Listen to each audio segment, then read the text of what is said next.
నమస్కారం. నా పేరు శ్రీరామ్ శర్మ.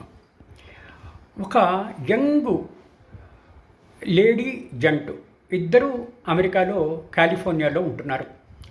వాళ్ళిద్దరూ పెళ్లి చేసుకుందాం అనుకుంటున్నారు. కానీ వాళ్ళ వివాహం రిజిస్ట్రేషన్ కావాలి.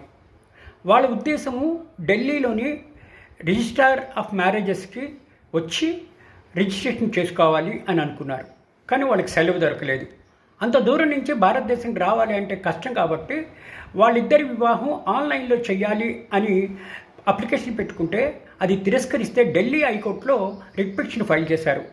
మేము ఇద్దరం కాలిఫోర్నియాలో ఉంటున్నాము, వివాహం చేసుకోవాలనుకుంటున్నాము, కానీ భారతదేశం రాలేము, మాకు ఇండియాకి రాకుండా అమెరికా నుంచే ఆన్లైన్లో వర్చువల్గా వివాహం జరిపించేటట్టు ఆ రిజిస్ట్రార్ ఆఫ్ మ్యారేజెస్కి ఆదేశాలు ఇవ్వండి అంటే ఇది single judge Delhi high court justice Subrahmanya Prasad ఇరుపక్షాల వాదనలు విని ఇప్పుడంతా ఆర్టిఫిషియల్ ఇంటెలిజెన్సీ అయిపోయింది, ఇప్పుడు ఆన్లైన్లో కూడా జరుగుతున్నాయి, ఈ వివాహం ఆన్లైన్లో జరిపితే ఏంటి నష్టం, వాళ్ళు నిజంగా ఉన్నారా లేదా, వాళ్ళు నిజంగా పెళ్లి చేసుకుంటున్నారా లేదా అని ఇండియన్ కాన్సులేట్ ఆఫీసరు సమక్షంలో అక్కడ అమెరికా నుంచి ఇక్కడ చేసుకోవచ్చు అని చెప్పేసి ఆదేశాలు ఇచ్చారు.